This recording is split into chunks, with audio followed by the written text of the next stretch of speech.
DestinationMarc.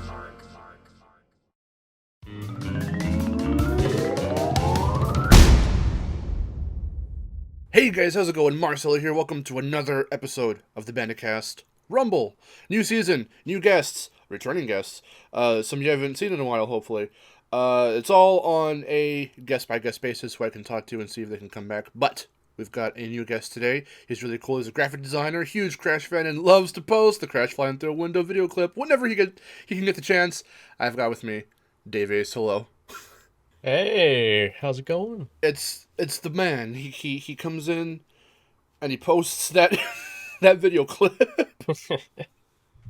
Gotta love it. It's my favorite thing to post ever since like it blew up under their Game Awards tweet. Like, I don't know. I fell into like a rhythm of just posting it. It's fun. I love it. It's so good. How you doing today? How you feeling about this episode? Feeling good. It's been a while since I've actually done something like this or appeared on like a podcast of someone. So I'm very excited. I love podcasts, love listening to them, love being in them whenever I get the chance. So, Nice. thank you for the opportunity. Yeah, no problem. It's awesome who you get to meet the longer you do stuff like this on YouTube because I would not have, if I had tried doing some kind of Crash podcast back in 2015 when I first started doing the content that I do on YouTube now, because prior to that, back in like 2013 or so, I had like no direction for this channel. I still wouldn't have known too many people to really bring on board. So like the fact that doing this for almost 10 years now, at least from 2015, closing in on 10 years, and meeting everyone I've met, it's really cool to see who wants to come on and who's got some interesting stories to tell. So, Heck yeah. We got, since you're a newcomer, we got the newcomer questions up and ready to go. We've got like, 1, 2, 3, 4, 5, 6 of them. Six All right. questions. Okay, had to count them. All right. They're not like meant to be super interviewy, just, stuff that gets us to riff for God knows how long. So the first question is, what is your history with Crash? When did you first get into the series? And what was the first Crash game you ever played? Oh, this is one that I love the answer to because it feels like I don't get the answer enough. It's just a surprising one as well. So like for me, growing up with Crash it's an interesting one because I think I stumbled upon the series by complete random chance. Ooh, interesting. Because as a kid growing up, we had a PlayStation, and it was technically mine since I was the gamer of the family. I still am the gamer of the family. So when it comes to gaming, that's my avenue. All right, so I'm all into it. And well, at the time, it was like this new big thing. Still is like a new big thing to some people, but growing up, your parents don't really know which games to get you because it's just like they're not really playing them that much. And the only things my parents usually got me were either licensed video games or things that were similar to Sonic the Hedgehog. And that's where that came in. I can't remember how I got it, but I think it was either for Christmas or for my birthday. My dad came home with Crash Bandicoot Warped. Cool. And he gave it to me. He's like, we didn't know what really to get you since you already have pretty much all the Sonic games right now.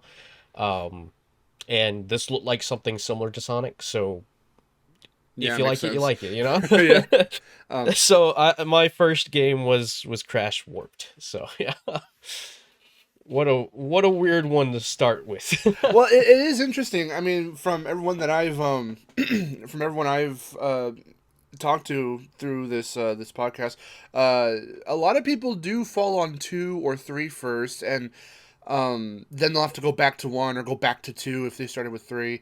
And it is interesting to hear to get those ones that did start from the very beginning onward, because that was me. I can't remember when we got the game. I was so little. I was like, I'm older than the series by 2 years old. By 2 years, I was 2 when the second game came out. Sorry, I'm a year older than the series, but I was 2 when I started playing it. So at that point, the second game was like brand new. and I don't remember playing the second one first. I'm only, assuming that I started with the first one and then went, on from that because the memories just kind of mesh when you're that young. So I can't remember if, I actually did start with the first game. I just like to think that I did. So, might as well just assume.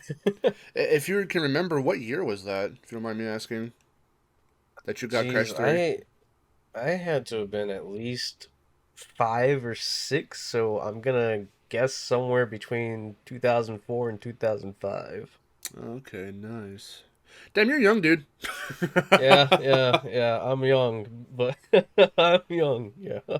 That's cool, though. At least it wasn't Wrath of Cortex first. And I don't say that because, oh, it's bad, it's this. I just think, if you want to start with a Crash game, do at Well, least one of Naughty Dog's era, and then yeah. I don't venture know. forward. I've noticed, and this is just something that I've noticed. Whenever I meet people and they've never played Crash before, and I'm just like, why haven't you? And usually, majority of the time, is because they started with Crash 1 and they thought that's what the entire series was and just left it. They Oh, just left it. I was like, oh, you poor child. yeah, they are missing out. It's so funny. I am since like again, first game I can recall was Crash 1. One of my favorite games of all time being Crash 1, just because I felt it was, I've always thought it was that good. I'm a Crash 1 defender to the end, and I just think it's amazing how.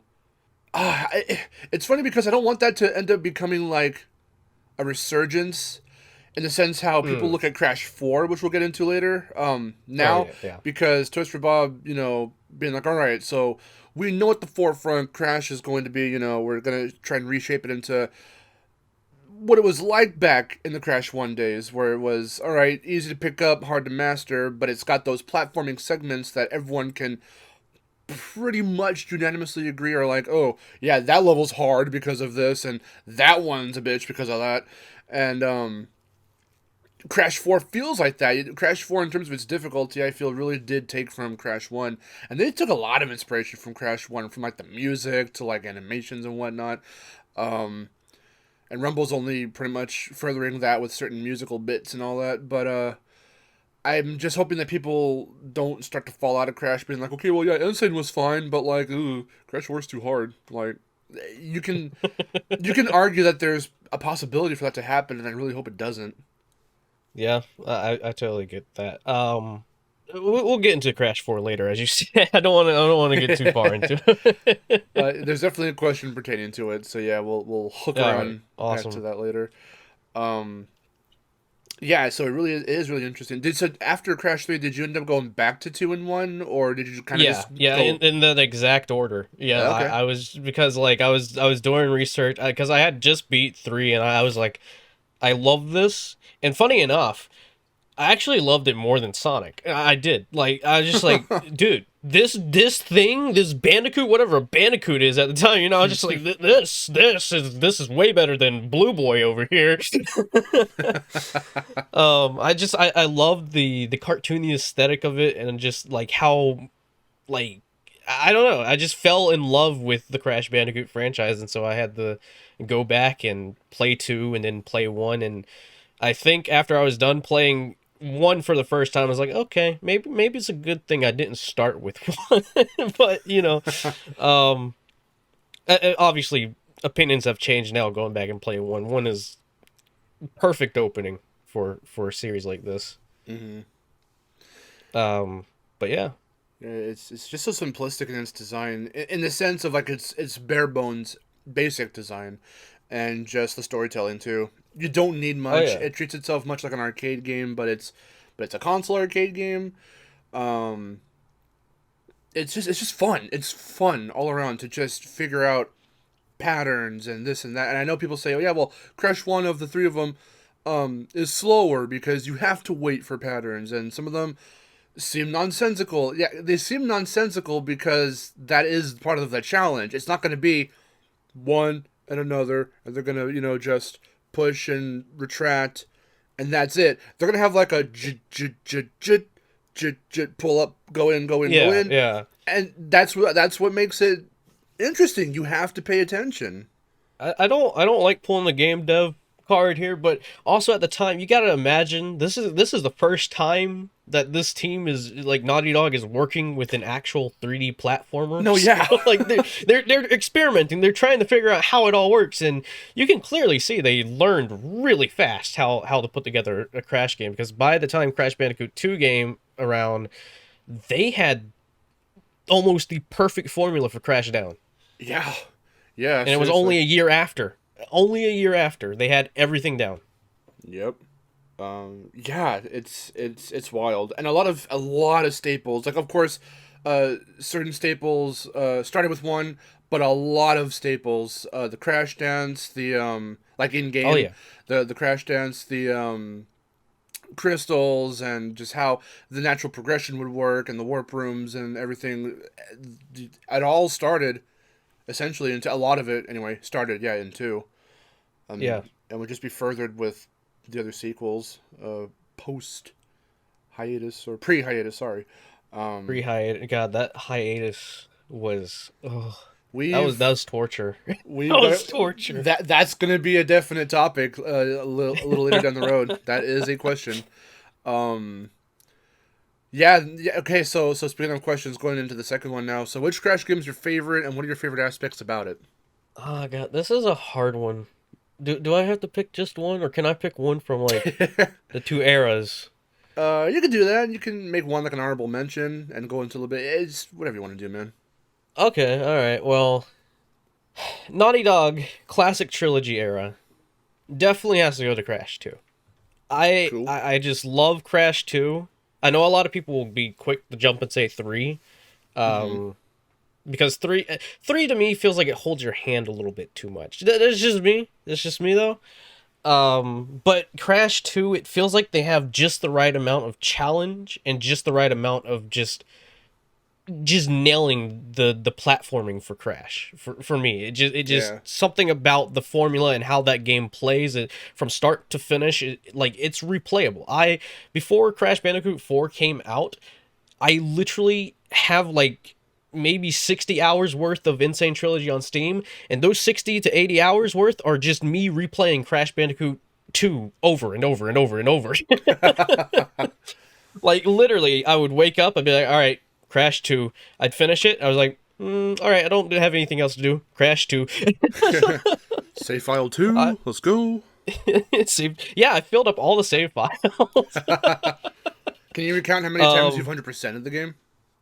oh God, no, I Just like a from random those approximate number? maybe 10, 12 times, maybe. Okay. Maybe I'll have to go back and recount, but I mean I played that game. I went for 100% ending each time I played through it before Crash 4 came out. Mm. Yeah, yeah. um, It is funny how you have like that one game in any given franchise where it's like, playing the base game is fun enough, but like you can't just stop there. Like for Spyro, that'd be the first game because it is mm. so easy, and you just know once Oh once yeah, you know to just where everything is, where to go for it, how to go for it. So I can never just leave levels unfinished. I can't, leave gems hanging or like a couple loose, dragons behind or some eggs not, collected. Like I have to go for everything. Because it's even though I know it, you would think it'd get repetitive or boring, and no, especially if you pace yourself and you stop, oh yeah. you finish it maybe once, don't come back to it for another 3 or so weeks, play it again because you're bored. There you go. Did you find Crash 2 to be that game for you for the Crash series where like Oh yeah, you certainly. can't just stop at the crystals, maybe like 15 gems, like no, you have to go for like everything. Oh yeah, yeah. No, I'll say that I'll come back to it later, but like by the time I'm done like with the warp room, I have to go back and get it just because it's just like I need to. Like it feels unfinished, and this needs to be finished. And funny enough, while Spyro 1 diversion into Spyro topic, Spyro 2 is also my go-to for For Spyro. okay, nice. Um, but post Naughty Dog, This might be a little bit of a heated pick, Ooh, but I controversial. I like it. personally, is Twinsanity. Okay, okay. I love Twinsanity. Me I know a too. lot of people like. There's been so many debates on Twitter that I've seen going around about Twinsanity, but there's just something about Twinsanity. Yes, it's a broken masterpiece, but it's just beautiful. It is amazing. All the jokes, the humor, the way you play the game, it's just like it's like a dream Crash Bandicoot game that I would love to see some of the mechanics return in a future Crash Bandicoot game. Hmm. I wouldn't necessarily say that I want a remake, but I would say that I would want to see like maybe another game where Cortex and Crash are, I mean, Crash 4 kind of did it, but like have that gameplay mechanic come back where Cortex is being dragged around by Crash. Yeah. Um, yeah, that game was very experimental, and it was pretty much a boundary pusher for the series. Like it, with what they could get away with in terms of jokes, in terms of the tone, and how much they did pay attention to previous games in the series, and yeah, Wrath of Cortex didn't do so well. um, and introducing as many mechanics as they did. A lot of people would argue it's probably a little too cluttered, especially in the beginning, because you go from what Crash for a while to Crash and Cortex. First, it's the roller brawl part. Then you have to drag them along. Then you're Yeah. back to Crash, and then you. So, like, I understand. I understand it. I just don't feel the same way. Um, Yeah. I think they did a good enough job. The definite twin moves and that move set in general is what they pushed the most, and I feel like the game could have benefited from having an extra like Nina scene because you don't get to play as her too often, or like some more You only get to puzzles play like her with like she only has one level, doesn't she? she has Rooftop Rampage and then the her first bit of the final boss. That's pretty much it. Oh yeah, yeah, that's about it. And then even like the ball pushing stuff from like Ant Agony and all that stuff, and like the very end of Hmm. Twin Sanity Island, or actually some of Twin Sanity Island. There's a few before you do the Bandicoot Pursuit part. But yeah, Hmm. as you can tell, I still remember the episode names, so that's how you can tell I love Twin Sanity. Love Um, Twinsanity. Actually, a funny story. I begged for that game when it really, came out. Yeah, because I was like, and I got it for my birthday, and I remember getting it for my birthday, and I was the happiest like kid ever. Like I lit up because I remember we were in like Target or Kmart when Kmart was still around, yeah. and I saw it on the shelf. I was like, I need that. I need that. And then come around my birthday, we had like this big party, and then the big gift was given to me, and it was Twinsanity, and I was just like, all right, everyone get out. I'm playing Twinsanity. Party's over. See you later. Thanks for coming. You won't see me for another like 5 months. Have a slice of cake, get out of here. Yeah, I found out about Twin Sanity randomly. I was fucking swimming with my friends in our backyard little blow up pool, and then my grandma comes out and she's got one of those. Y'all remember Hollywood Video or like Blockbuster? Oh, yes. Oh, dude, we had a Hollywood video. Those are so cool to go to. Hollywood Video was ours. I only ever stepped through a Blockbuster like once or twice, but Hollywood Video was Mm. closer, and there were more of them in our area over here. So we went to there. We went there the most, and remember those little pamphlets you used to get. Oh, Um, yeah, yeah. so on one side it'd be the movies, and then you flip it upside down on the other side, and it's the games. Yeah. Um, my grandma was flipping through one of them because I guess my mom must have gone or someone must have gone to go get some stuff from there. Brought a pamphlet. I'm all occupied with my friends in the backyard. She comes over and calls. She comes outside, calls me over, and shows me that there's a new Crash game coming out on the games side. It was the coming soon section of the booklet. I'm like, oh, and I got real excited. So it was on my radar ever since, and I couldn't wait for it. And then I saw the commercials with Steve-O and what's his face from Jackass on TV, and they would do Yeah. the moves and the website. Remember the website they had? Yeah, I do remember the website, yeah. That Oh, shit was God. dope. God, the early 2000s. When can we have that era back, Yeah, man? seriously, so good. Oh, Yeah, man. I was all about Twin Sanity. Actually, got me into YouTube, and I mean like watching YouTube videos because um, I remember being told at the time when YouTube was brand new that it was one of those sites where people can just make whatever videos and there were no real filters to them, so they could be cussing and talking about whatever shit, and like, oh, it's just Yeah. not an adult site in that way, but it was more of like a mature kind of site where you could just post whatever, say whatever, and no one would care. Yeah. So Yeah. as a kid, of course, for a while there, at first I was kind of refrained from being on YouTube, but Mm. being sneaky, went on Wikipedia once. I used to find info for Crash games on Wikipedia as a kid, and Oh, I okay. scrolled all the way through the Twinsanity page down to like the external links, and they had Mm-hmm. one of Fake Nina's videos of the unused like cutscenes, like the storyboards of the unused cutscenes, with Mm-hmm. like the cut dialogue and everything. The one where they get captured by Engine, that was the first one I ever. That's the first one I watched. So that was the first YouTube video I ever watched. Oh, that's cool. That's cool. I can't remember what my first YouTube video was, but God, it had to have been something along the lines of like, you remember what everybody used to do is like it wasn't Super Mario Bros. Z, but it was like similar, but Oh it was yeah. like sprite animations. Like I was all into sprite animations on YouTube. You ever see those fan made Crash things like Outcast Bandicoot and all uh, maybe it's again. It's been a while. My memory is very fuzzy about early YouTube. that?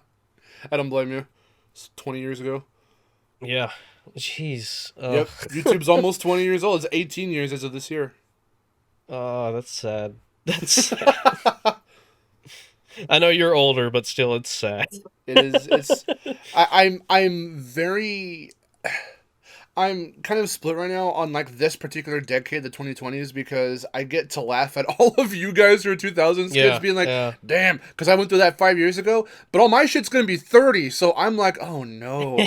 That's like beyond young adult. That's getting into like adult, and I don't know how to feel about that. Yeah, yeah, no, that's crazy. Like I remember someone telling me the age of the Wii the other day. I was like, no, stop, stop, stop. I was like, you're not lying, but stop, please. Oh god. Yeah, growing old sucks. Anyway. Yes, yes, it does. Stay young. Yeah, YOLO. So on the flip side of that, my next question is, what Crash game is your least favorite, and what are your least favorite aspects about it? I mean, that one's definitely a hard one to choose too. That was quite a pause. Um, You were like, oh fuck. yeah, because like, all right, I'm just Crash Bash. I Okay, can't. okay. I can't do. I mean, it's Understandable. always it's either Crash Bash or Crash Boom Bang. Those are the two of my most hated games in the series. Get that party shit out of here. We are a Please, platformer and racing game lover in this house. I don't remember getting Boom Bang. I remember seeing it advertised, but I It don't remember appeared in getting your it. house one fateful Yeah, Tuesday yeah. evening. Yeah, it just got there, and God, that was horrible. Um, and then Bash, like I I was unfortunate. We went to um we went to a Goodwill, I think, Mhm. and we were just shopping for clothes because that's I was with my grandparents, and they like to go take you clothes shopping sometimes.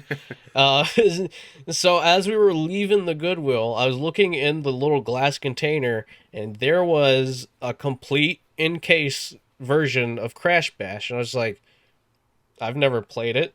I haven't seen anyone or heard anyone talk about it because at the time, being online, I didn't really have like per se online friends or didn't really look too much into like Googling Crash and all that. Mhm.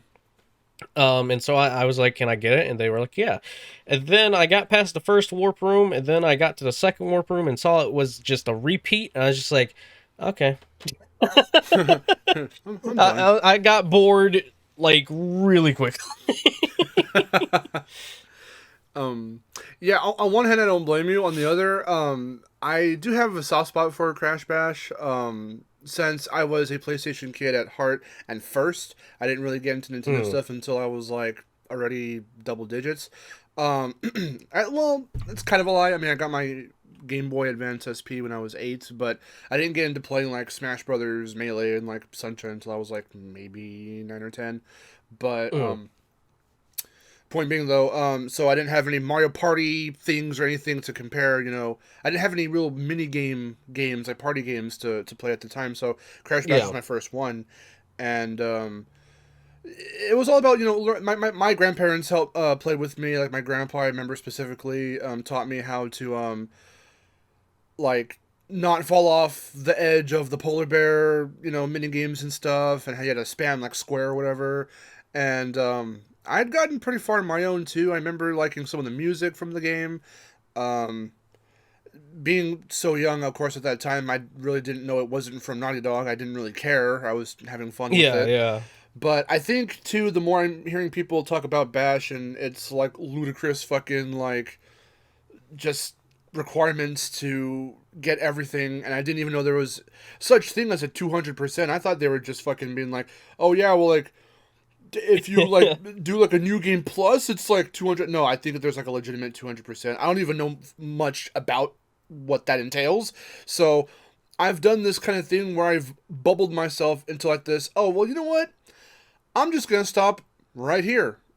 Yeah, yeah. I'm not gonna bother with any of that. I don't give a shit. And hey, I've still procured my own opinions and thoughts and feelings for the game, so I still like Bash. I'm not gonna say it's a brilliant or crazy good game, but like it's fun as a time waster nowadays, and I haven't come back to it in a while. But if I were to, I would do it for like my Let's Play channel or something like, and I wouldn't be groaning about it, but I'm not gonna find the time to like try and complete it or anything. Right, Um, right. No, I mean that's respectable. I didn't know much about the 200% stuff until uh I think a few years ago actually. And then recently I was playing it, and just because I didn't really look too much into it, I remember I was live streaming it and someone's just like, in order to get the trophy in the gyms, you got to play it 3 times. I was like, okay, I'll just play it once. I'm not. Say no more. Once it is. Once it is, all right. One time go around is more than enough for me. So you just found it boring then? That was essentially where Yeah, that. and plus, I mean, again, growing up in my area, we didn't really have, or I didn't have many friends that played video games. So Mm, like when it came to playing like a party game like that, yeah. it was usually just by myself. Yeah, that makes sense. Yeah, and then of course, as for Boom Bang, I mean that one just speaks for itself. I love how I do love the hesitation I every was time. very confused. I was very confused when I started playing it. I was just like, none of this makes sense. That is true. My little mini story with it is really funny because um, I remember seeing it before I got a DS, and I wanted to get a DS for it. Of course, I would get more Mhm. games afterwards, but Crash, of course, is what made me want to get a DS. Um, it took me longer for some reason to get a DS for like my birthday or Christmas, longer than it took me to get a Game Boy for some reason. Um, so it just kind of kept, elongating the time before I was able to get my hands on one. And once I did, I stopped seeing Boom Bang on the shelves, and I'm like, okay, well, shit. And then I just forgot about it for a while until I saw it at like a little retro games shop somewhere, like at our mall or something, and I'm like, oh, Mhm. shit, here it is. Okay, I have got some cash on me, so I can get it, and I got it. And at this point, I still hadn't really heard much of the reception. Like, it was about as mixed to about as negative as like other games in the series were. I'd heard about people's reactions to like Titans, because at this point Titans was already out by the time I finally got my hands on Boom Bang and Mhm. Tag Team and all that. So I'm like, okay, well, whatever. And I'm optimistic for any freaking Crash game in the entire franchise. So like, I either love or like pretty much all of them. It takes a lot to make me go, yeah, Crash game's fucking weird. Boom Bang did it. Boom Bang was the first one to Boom do it. bang. Once I started playing it, I'm like, okay, so it's a Mario Party thing. I'm fine with that, whatever. But they don't explain the fucking spaces. They don't explain how you move. They don't explain Nope. how the mini games was. It's like yeah, it was confusing, and it was, and then the fact that you can like I spam your little fucking like taunt, your little yeah Japanese taunt. yeah So the yeah AI can do that too, and the fact that they just keep spamming it, I'm like, okay, well that's getting in the way of playing the mini games. So what the fuck? Okay, and then they control some of the mini games control like ass because you're in like a plane or you're doing this or that. All right, this is fucking weird. yeah. I think the issue with that is that I'm pretty sure the way the game is set up is similar to some of the party games that they had in Japan that were like Japanese exclusive. Uh huh. And I'm sure Dimps probably got the rights to Crash to make a game that was similar to those and bring it over to the US, and they just didn't bother to explain how it worked. It definitely. I mean, yeah, that makes sense. It feels like that type of game first before being a Crash Bandicoot game, and I think that's its largest flaw. It doesn't feel like Yeah. a Crash game. No, Um, they just saw they were like, oh, Bash had a game. All right, let's make another party game for Crash. which is severely freaking misleading when you look at the box art because it's all the like tag team and like Twin Sanity designs Oh and yeah, shit. So I'm yeah, like, all and right, cool, looks awesome. then you just get straight up just Japanese Crash. And then you see that Polar and Pura are anthropomorphic, and you go, oh, what? And then you get Tana's first return to the series. Yeah, yeah. That God, that is crazy. Like post or sorry, again pre hiatus era. Within those confines, yeah, she only got cameos and other little things here and there, and then her first little unplayable appearance, her Yeah, return, and it's in this party game. That's like, oh, okay. yep.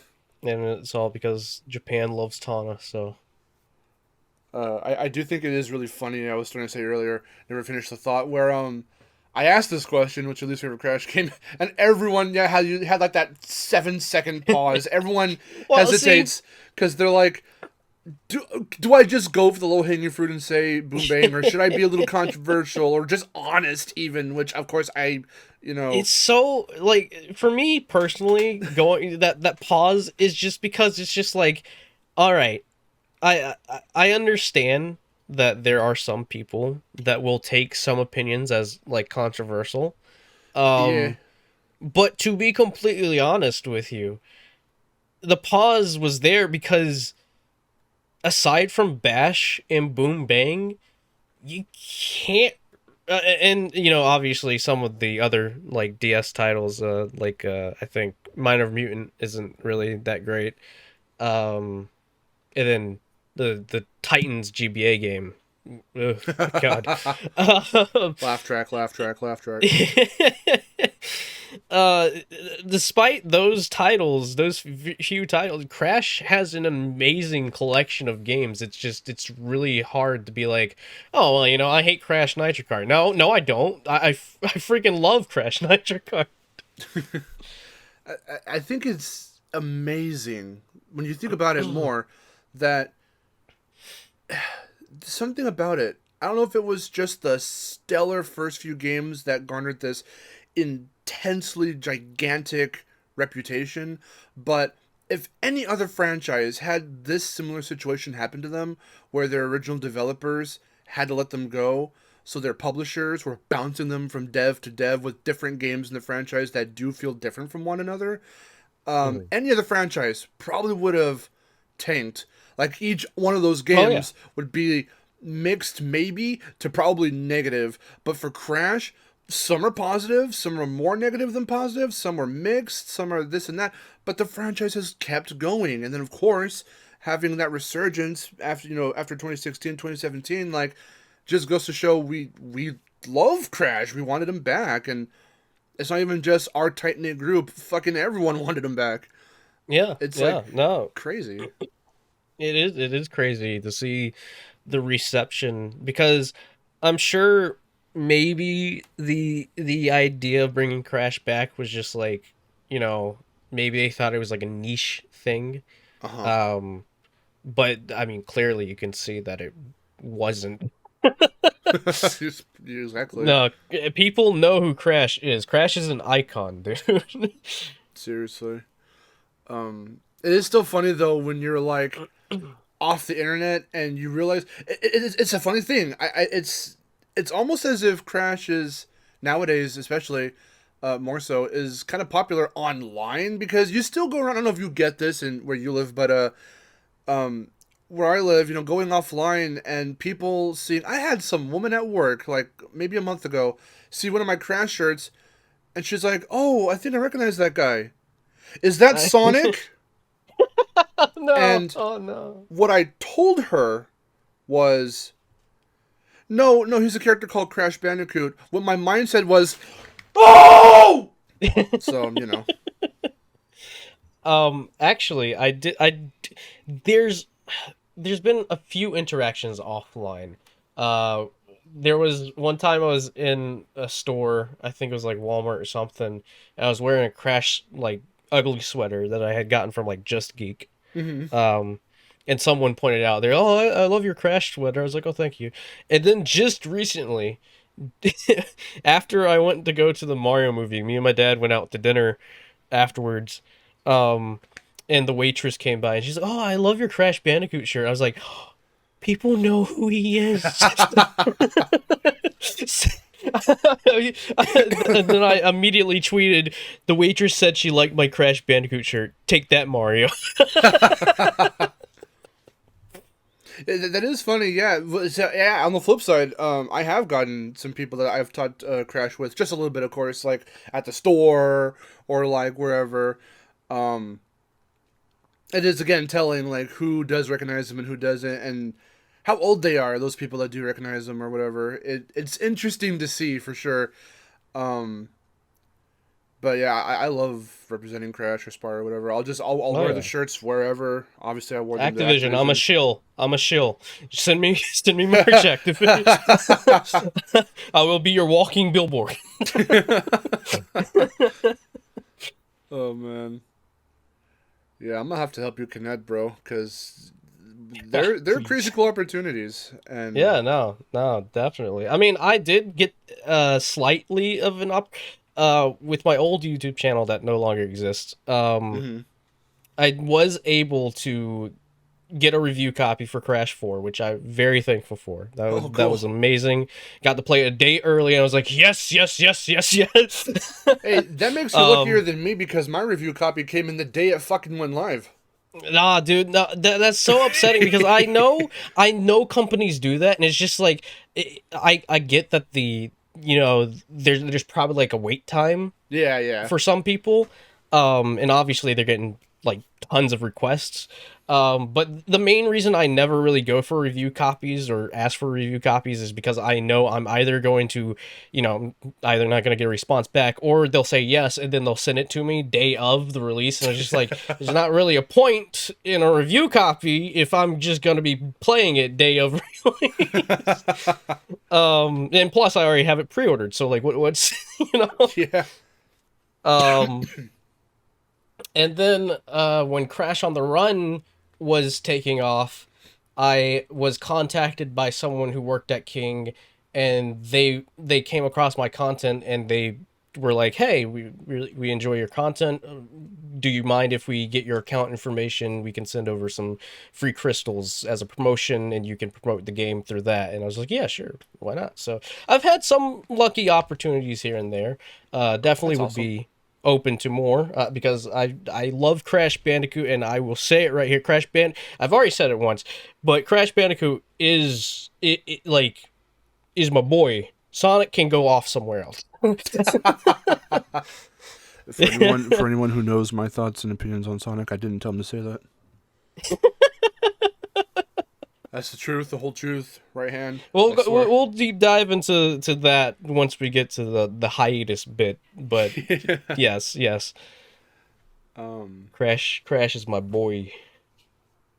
Well, good thing you mentioned that because we're actually about to get there. Next question is, what were you doing to fill the 8-year void, 6, 8, whatever you want to choose, whether it's the mobile games or Mind Over Mutant, where we had no new console Crash games?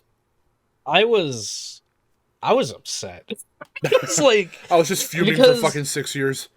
yeah, I that's it. refused to eat. I I was held like, my breath. It's been 6 years. But no, God, I was upset because I didn't really. Obviously, opinions have changed, but when Mind Over Mutant and Titans came out, I wasn't really too much of a fan of the titles. Hmm. Like I remember seeing Titans in like a Blockbuster, funny enough, and I was like, oh, I don't remember seeing this advertised anywhere or anyone talking about it, so I'll just check this out.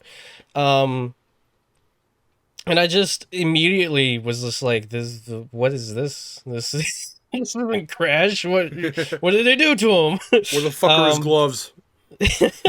why does he look like this? What's this blue thing he's on Um, top of? pancakes. She's like, why does she say pancakes? But I mean, obviously, I've gone back and played those games, especially on DS. I love Titans DS. Titans DS is amazing. Um, which, if people don't know, is a 3D platformer on the DS, which was shocking to me because I didn't think it was going to be a 3D platformer. Yeah. Um, but yeah, I after the initial crash of the Titans and Mind Over Mutant, and then they went into the whole silence period. I I felt crushed because it was around that time that I started to actually look into stuff online because if it weren't for this, I wouldn't be too big into like following news with certain games and whatnot. Um, but I remember it had been like maybe a year or two, and I googled. I was like, "Where's Crash Bandicoot?" And I saw a lot of people asking the same question. Um, so to fill that void, I had to go to Sonic because quite literally the only thing that is similar to Crash Bandicoot in some way is Sonic because you have uh, Rodent who saves the day from evil scientists. And that was like the only thing I had going for me. So throughout those 6, 8 years of waiting for the Bandicoot to hopefully return, I was either playing Sonic or Mario. Okay.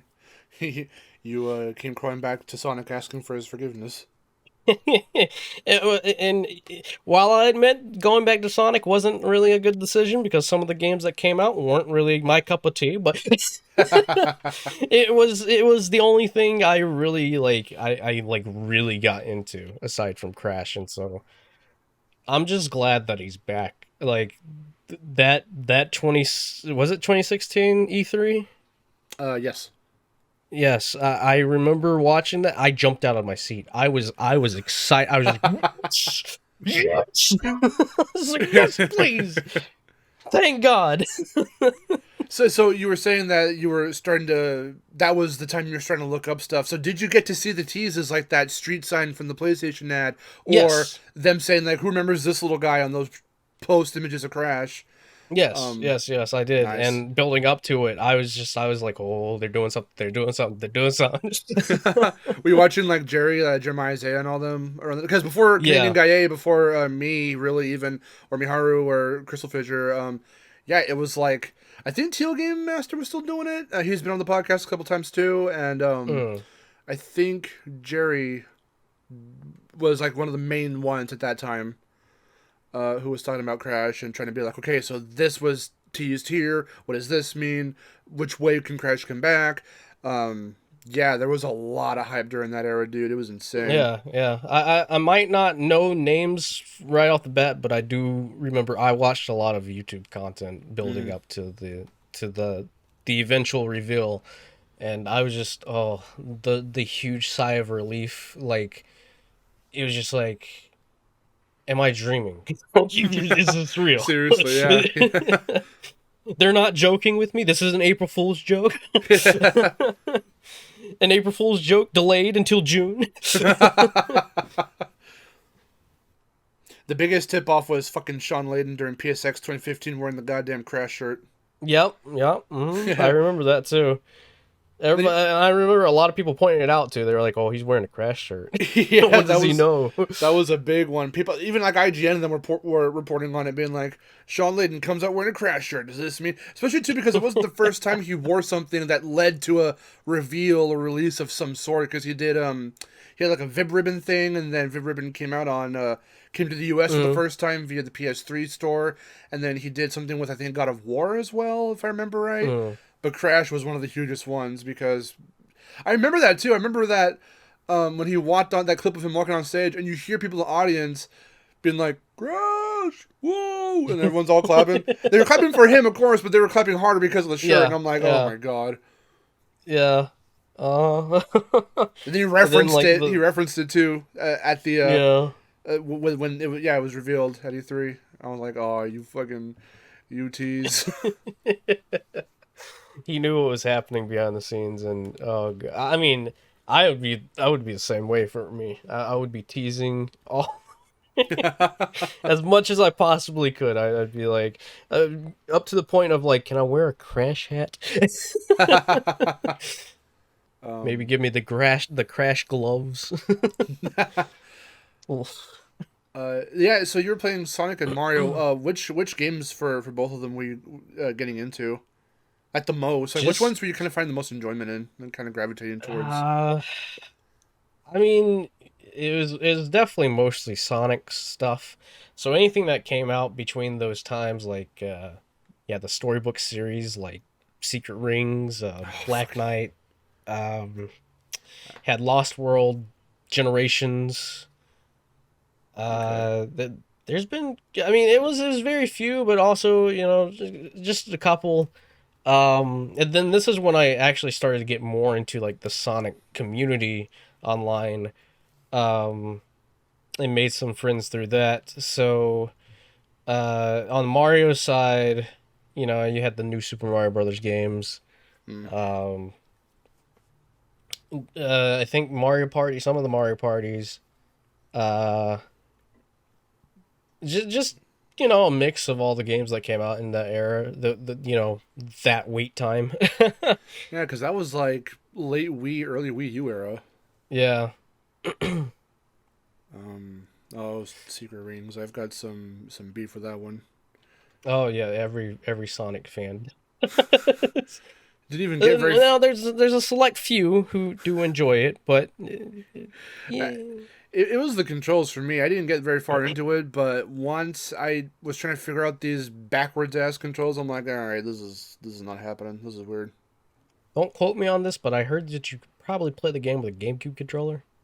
Really? I don't know if that's actually true because I just don't want to go back and play it, but I've heard that you probably play it with it. I might be thinking of Unleashed on the Wii because you can play Unleashed on the Wii with the GameCube controller. That's odd. I have Unleashed on the Wii. That's yeah. A lot of people don't know you can play.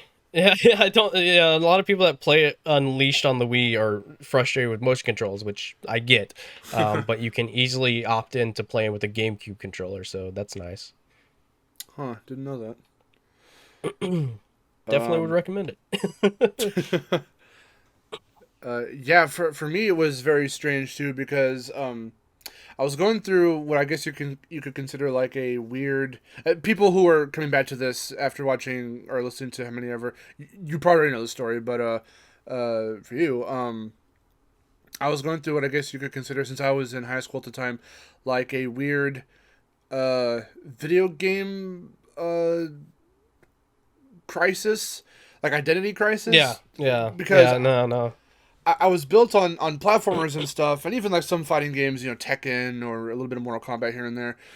Soul Calibur definitely in the PS2 and GameCube and Xbox era, but yeah, platformers are my bread and butter. So I'm like, all right, like my friends that I've made for high school and stuff, they like games like Mario and stuff, but they're mainly talking about like Call of Duty and Battlefield, and those are of course I completely relate. And this is the era too. Relate. This is the era too where it's PS3 is still around and Xbox 360. They're at their peak popularity and height of everyone being like these are the grittier the shooters, like those are the games now. And I'm over here like I was never peer pressured. I was never like mentally distraught. I'm just like, I just remember thinking to myself like, okay, so are games like Crash and Spyro looked at now as like baby games or little kids games? Like, Mm. should I be evolving my tastes and kind of straying away from that? So at one point, I tried to make it a thing to stray away from Crash and Spyro, and I remember trying to play Call of Duty, and it wasn't fun. I couldn't get the enjoyment out of it that everyone else was. I understood when you're in matches and things, and it's so fucking funny now because Rumble's almost that type of game. It's Yeah. insane how it comes around in full circle because it's a game where you gotta be mic'd up, you gotta talk to your team, and it's this PvP. Yeah. So, but not really playing games like that at the time, and not really understanding how they worked and understanding the appeal, but not feeling the appeal and fully being immersed in what makes them appealing. I'm just like, this is boring. I don't like Call of Duty. What the fuck is this? And I tried some Halo, and I'm like, no, this isn't for me. And would you know it, the one game for Crash that got me back into. I just played it one random day. I was bored. I'm like, I haven't played this in fucking however long. Let me just pop it in and just waste some time for a minute. The game that got me back into being like, yeah, no, you know what? Yeah, fuck that mindset. Crash and Spyro and platformers. That is me. That is what I love to do. Crash the Titans. Crash of the Time. I mean, hey, it was definitely. I mean, it definitely fit the era that I was going for. I'd Mm-hmm. say. Um, but yeah, no, I completely relate because going to school, whenever it came to video games, my friends were mostly into Call of Duty. Um, and so I played some Call of Duty, like Black Ops 2, I think was like the biggest one at the time. Mm. Um, and I wasn't really good at them, but I enjoyed fucking around in them. I remember my my friend's mom got mad at us one night because I was over at his place, um, and we were playing. I think it was Black Ops 2, but we were playing knife game or Uh something huh. like that, or gun game. But instead of just using guns, we would just try and knife each other. But like it got to a point where we were like it was so funny. Like we got so loud that his mom had to come out and say, "All right, it's time to stop playing." Um, so I have a very fond memory with Black Ops 2 with that. Um, but yeah, outside of like Call of Duty and whatnot, I guess Minecraft was another big one that I got into. Nice. Uh, but yeah, no, that's just the way the gaming world went. I completely relate to what you're talking about because like no one wanted to talk about platformers or no one really was playing platformers anymore. Um, and it was sad. It was very sad. Yeah, like the only games we were really seeing that were even remotely cartoony like that, and still carried that 3D platformer essence, were Mario and Sonic. Funny enough, Yeah, like those were the yeah, ones that kept garnering all the attention.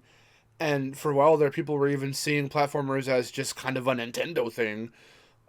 yeah, Yes, Sony doesn't do that anymore. They don't have Crash or Spyro, and you know, Xbox barely ever did it. Who the hell remembers Blinks or whatever? So like, yeah, that was always the mindset. And with the way people were like, yeah, just give us more COD, give us more Battlefield, give us more Halo.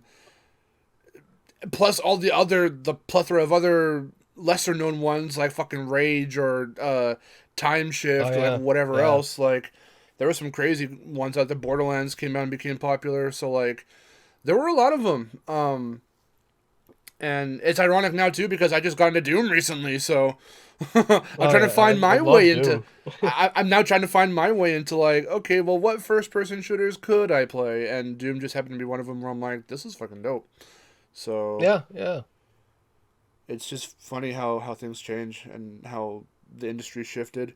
But then the other big shift came from the PS4 era where they started to really accept, like Sony for PS4 started to really, accept platformers back in and try and get that blend back. So you got like Knack yeah, and whatever else, and then you get, Little Big Planet came back on PS4, and then you've got, some Call of Duties and Killzones and your whatever's there. But there was a nicer, more noticeable blend now, and then not too long later with Crash coming back and then Spyro following suit, like we're kind of just back in that space now where you can just enjoy anything and you'll find an audience for it. Oh yeah, yeah, definitely. It's really cool to see. I'm very happy. I'm very happy that it's back. Seriously, man. I'm just glad. Not even just the fact that our favorite franchises are back, but the variety and. Oh yeah, yeah. Because I mean, that was like a contributing factor to me not really liking COD or any first-person shooter, because it's just like I would look at the trailers at E3 and whatnot, and it's just like this all looks the same. Yeah, Like, yeah. how can someone find this entertaining when literally it just looks like they copied and pasted? Seriously, or their biggest back of the box features or trailer features were. Look at the dirt underneath the fingernails. Look how realistic it is. Look at the little hairs on the dog or whatever. I like Stray the whiskers or whatever. my favorite one is Fish. when you're swimming underwater. Yep. The fish move away from you. I'm just like, okay, but have you played Super Mario 64? That video, I fucking love that video. It is the funniest thing. What I love about it is the abrupt smash cut to Mario 64, and it's outside the castle, so there's no music. It just cuts to the foot. It's the best. It's just like, we have revolutionary technology that hasn't been done before. Oh, really? Except it did back when it was 64 bits. Yeah. It's amazing. Gosh. I love it. I love how cocky we can get just to be fucking shot down really easily. But yeah, no, 2015 when I started to take the first video I did that was any kind of speculative anything for Crash was when I heard about, I don't know if you remember hearing about this, but the Wii U Virtual Console quote unquote leak. Right. Where it was this Japanese guy and he was posting footage on his Wii U of, oh hey, coming to Virtual Console soon are these games, including Crash the Huge Adventure. And I'm like, that makes sense. This doesn't even feel like it's fake. Because I'm all over here thinking like, oh well, if that happens, then people will, it makes sense for, this Nintendo thing to happen for Crash. So that way, Crash has the Nintendo history ever since he went multi-platform, and maybe this can make Sony go, oh hey, yeah, let's bring him back, and this can lead to something. And even though it was fake, I think the thought process and how I got to those conclusions and what I was hearing around from other people, there was this like high I got off it. There was this excitement to it, and it made me go like, yeah, like I need to start looking into like whenever something for Crash is even remotely like hinted at or teased, like I'm there now. And after meeting Jeremiah Isaiah, we became good friends, and I would hear stuff from him. We would talk. And yeah, then 2016 happened, and everyone collectively lost their shit. Rightfully so. Yeah, no, it's such a weird time frame to be in. It's just very interesting how it all went down. Yeah, definitely.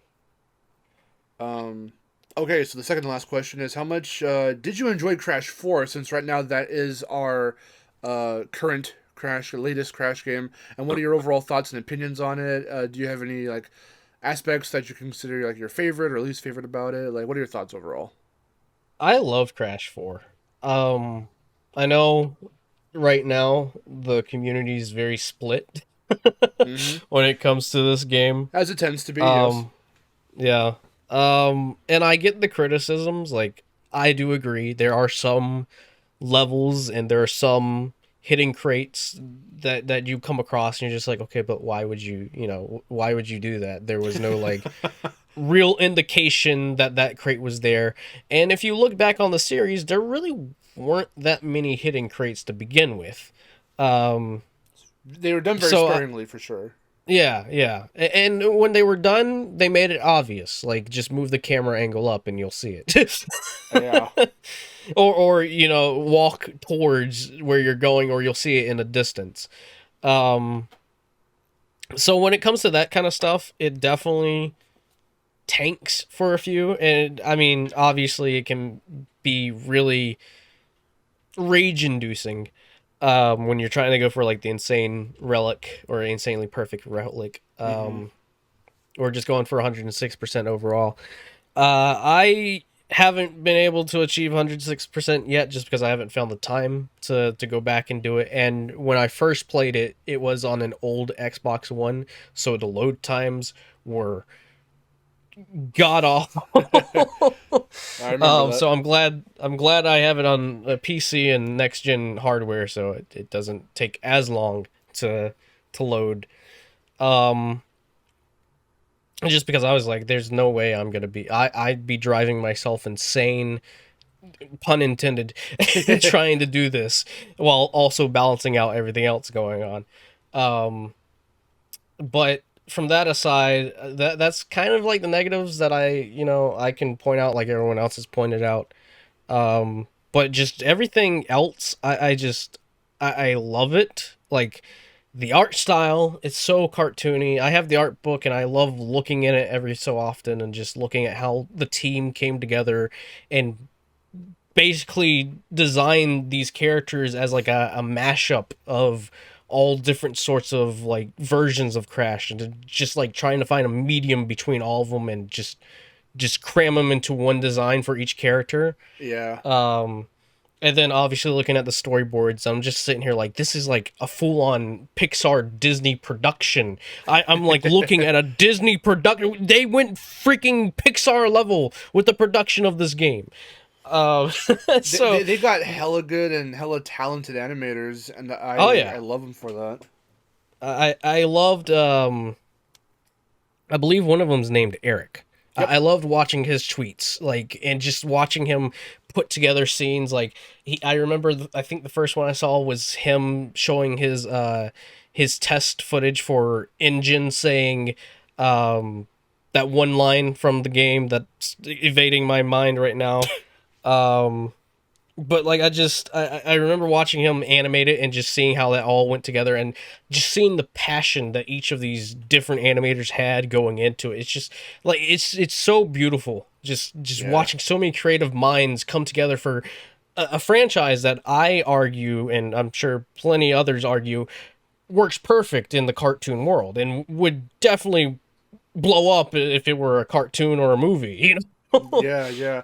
That um was one of the things I definitely had hoped for. I was like, with how good this game looks, there's no excuse now for like a very similarly styled and even similarly animated, if possible, little show like this. Even it doesn't have to be very long. And oh yeah. shows nowadays after COVID are even shorter than they used to be. And the way they come out on streaming services now, you can like take a good year or so to just kind of map out how like a 6 to 8 episode first season or even whole show would go, and then just kind of go from there. And I still want to see that. I know we had that one that was canceled, but I was so heartbroken. yeah. I was just like, I remember we got the news. I was in the call with someone, and they were like, I was looking on Twitter, and I saw the Reddit post going around. I was like this feels weird, because like it was near April 1st, or it was April 1st, Uh-huh. and everybody was skeptical about it. Um, and it's just, oh, it was so heartbreaking, because I was like, we just got Crash 4, and now they're gonna take this away from us, the perfect opportunity to give Crash an actual cartoon just down the drain. Why would you do this? Seriously, yeah. But yeah, no, Crash 4, I personally love it.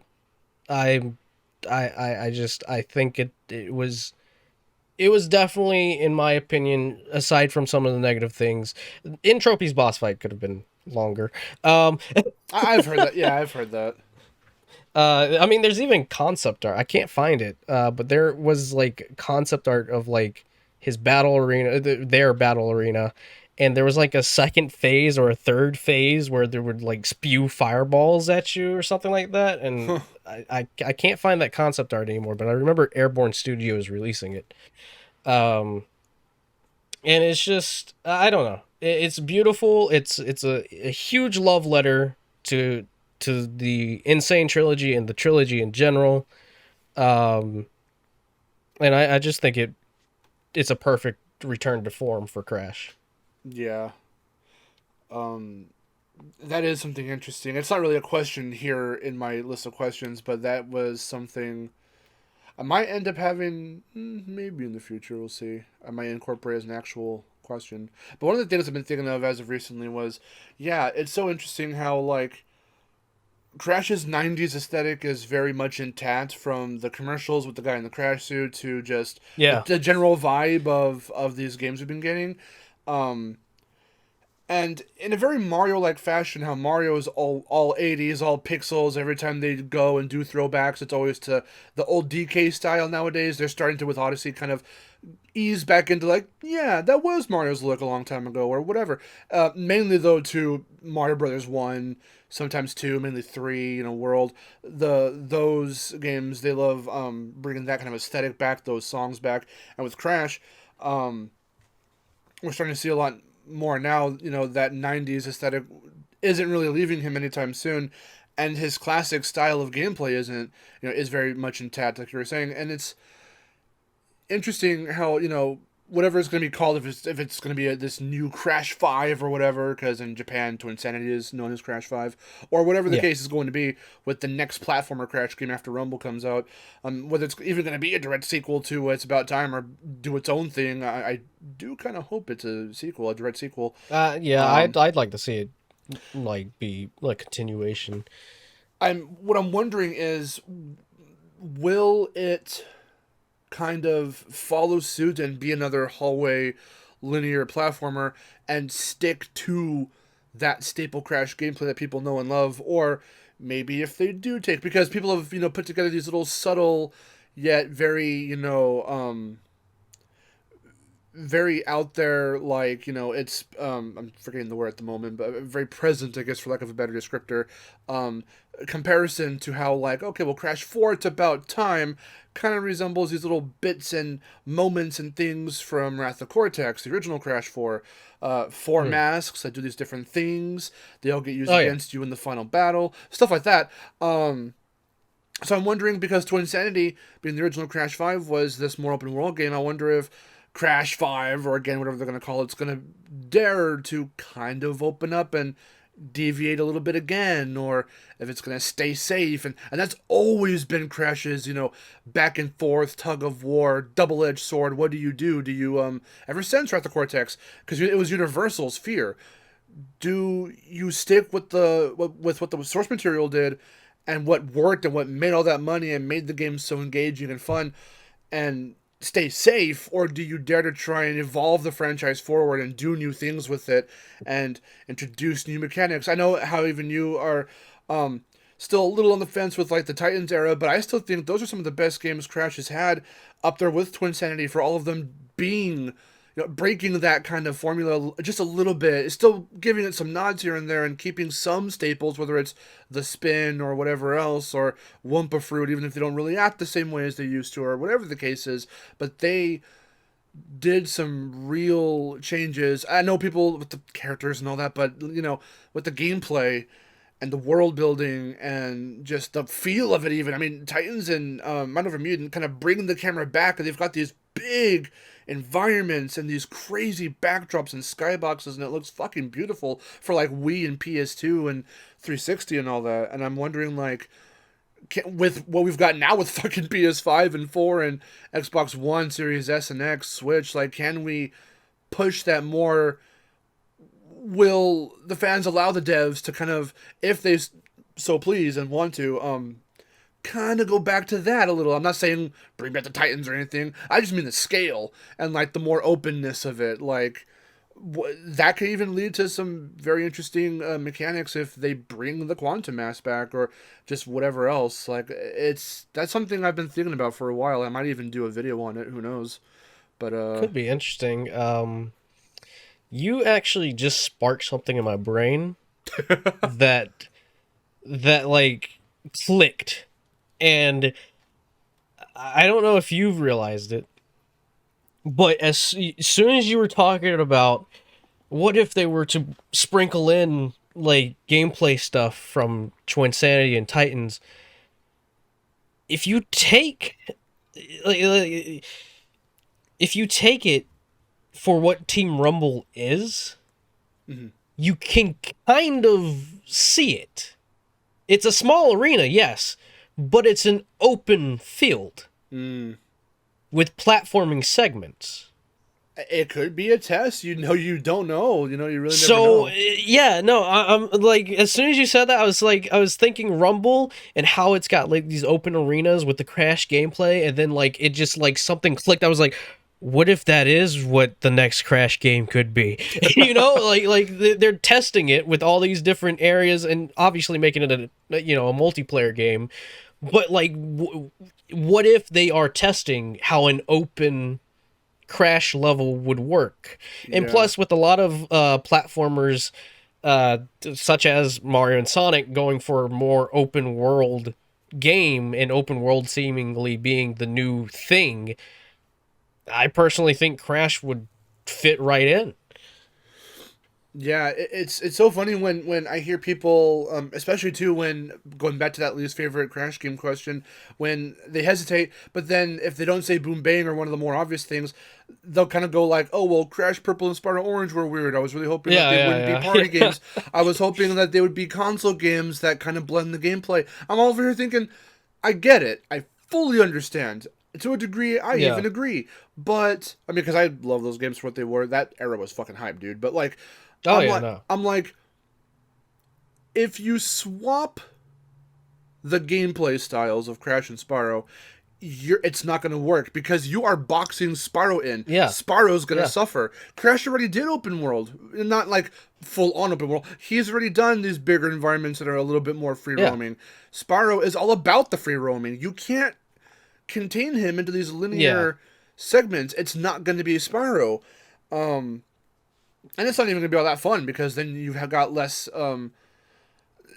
chances to be able to do like these nice sweeping areas where you can just glide from place to place or whatever. The most linear I can think of any Spyro game going is probably Legend because it does have some moments like that. They're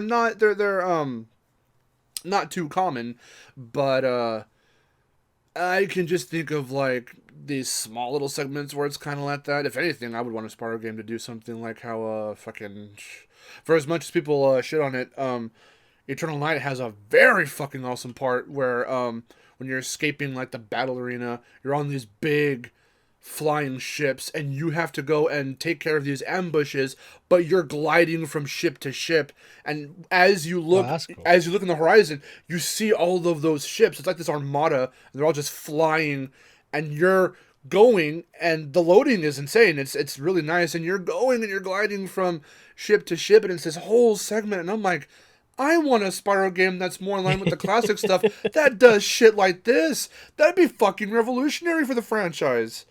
Yeah. That's Spyro though. For Crash, you never know. We didn't even know 2 fucking Crash games were being developed at the same time when we were hearing about Crash 4. No, we didn't. I mean, obviously knowing now, it was supposed to be, what it was, Wumpa League, but I'm just glad that they greenlit the project again. I'm just glad they greenlit the project again. With all the stuff that had happened behind the scenes, it also meant that Rumble for a good while there wasn't even like a very well kept secret because they were trying. I guess it's funny how you can kind of read like their mindset kind of with how Twist for Bob wanted to do their typical like, here are the teases, here are the gifts we're giving away to people, the piñata, ooh, and then nothing really happened after that, and we were like, okay. I remember those going out. I missed out on the pizza box, even though they did a giveaway. I don't. Did they ever announce who won that pizza box giveaway? I don't even remember there being a giveaway, so that's news to me. Yeah, I think they had like they said they had like 2 left over, and they posted a picture about it, and they're like, we're giving these away to 2 lucky winners. I don't know. I remember I was retweeting. I was like, give it to me. But yeah, no, it was just like, especially with the Wumpa fruit. I'm sad that I missed out on the Wumpa fruit pinata. Yeah, same. Um, but and that's just something that I love. I love just like these random occurrences where they'll reach out and they're like, "All right, we're gonna send you this and this," and then it's just like, wait and wait and wait. um, yeah, that's also something I really much appreciate about the post hiatus crash stuff. Now that we're in this space where because I was just thinking about that too. It's really funny how you said that for you, you didn't see a whole lot of marketing for Titans Mind of Mutant. I saw all fucking kinds of shit, and that was around the time too where I was starting to use YouTube. I Mm. think the developers and the publishers were too, because I would see a lot of trailers and things and promos, if not on TV, on YouTube, and there were those fucking funny like they had a new crash suit. It didn't look as detailed and whatever as Oh the yeah, yeah, I the know classic one, exactly what but you're you had talking Jack about. the Power and all that stuff going on. Mm. You had the some like little behind the scenes like interview things where Crash quote unquote was interviewing like radical people and stuff. And for Twin Sanity you had trailers and things as well and stuff. So the franchise was kind of dipping its toes into like viral marketing and stuff around that time. But Mm. nowadays, with us being deep in it, yeah, they're going harder than ever. And I think in general, it's cool how developers can reach out to influencers, content creators, and just fans, and be like, yeah, like, what do you want to see? Yes, we're taking in feedback. And we're trying, to meet your guys' expectations and stuff. And that, too, in and of itself, can be a double edged sword. Look at Insane. I feel like every time you saw an interview with Dan Tangway, he was actively, legitimately, literally sweating bullets, trying to answer these questions and be like, it's Yeah, for the fans. We're trying to get it as close as possible. Please don't be mad at us. Don't worry, yeah. guys. Um, but with Toys for Bob and even Beanox for Nitro-Fueled, Nitro-Fueled was insane because of how you're saying, too, with how inclusive this series is getting with these last couple games. Nitro-Fueled on the Run and Crash 4. Crash 4 did it less or so, but it's contained kind of thing, so there wasn't too much room for it. But Nitro-Fueled being a spinoff was intense because of just how much they did for the fans, for the community, bringing in memes and fucking acknowledging, all these things and bringing in characters we hadn't seen in so long and freaking. Um, I was absolutely just I was floored when they announced Yaya Panda. I was like, what? It's like no one's gonna know who this is, but okay. Yaya Panda became one of Miharu's favorite Crash characters. She loves her. Um, yeah, characters that only got one game, literally. Rillaroo, fucking Megamix, Megamix, Pasadena, and Von Pasadena, Clutch. Von Clutch. You had Koala Kong making a comeback. Yeah, Brio finally gets to be in a racing game. God damn it. Yeah, yeah. Nina also gets to get in. Nina gets in. Yeah. Nina must. Komodo Mo gets in because Yep, you yep, race Joe. yep. Uh, They, you got a freak going to the memes. You got a freaking literal iron crate. I, my God, when I found that out, I should have done a reaction video. I was like, are you kidding me? That's awesome. Yeah, That is hilarious. I love playing as it. I love yeah. playing as the Iron Checkpoint Crate. And I've got setups and loadouts that I go and pick. The only thing I really wish that Nitro-Fueled did do, one of the things I wish it had as a feature, was to save loadouts. Because, like, per Mm. character, like maybe 3 or 5 loadouts per character. Um, Yeah. but I know the ones that I do with certain characters, and I've got some for like the TNT variant, the Nitro variant. Like, dude, crazy. King So Chicken, it, because why not? William yeah, P. yeah, like freaking oh my god. Dude, they went all they really didn't have to do all that, but they did. And I mean it just goes to show that they know how much people love this franchise and you can clearly see that the devs themselves enjoy the franchise just as much. Yeah, and that was the thing I wanted to say too. Why I brought this up is because we're finally in this era where the devs and everyone else aren't afraid to acknowledge everything that came before, because that was always Oh what yeah. divided the fans. Which game is good? Which games are bad? Twin Sanity is good. Twin Sanity sucks. Titans and Mind of a Mutant aren't even Crash games. This and this. Fucking VV, well, rather, Beanox and Twitch Bob were like, nah, son, we're gonna bring in fucking all the C and K shit. Twin Sanity's in here. We got some Titans love, Mind of a Mutant and all that. Fucking On the Run brought in the Pink Elephant. That's a They scrapped brought in character. they brought in that one LCD character Yeah, named Mr. Crumb. Mr. Crumb, yes, Entry him. theme. Yeah, it's just wow. Which started as a It's meme, like, but still. it's so just bizarre that we can see these characters come back and be not they're not properly reintroduced, but at the same time they're acknowledged. They know of their Yeah. existence. Yeah, and that's what I was saying too, like, Crash 4 being its own self-contained story with everything else, and it's canonical, couldn't really go as crazy, but it found ways to do it. You got the elementals, you got the evil twins, Yeah.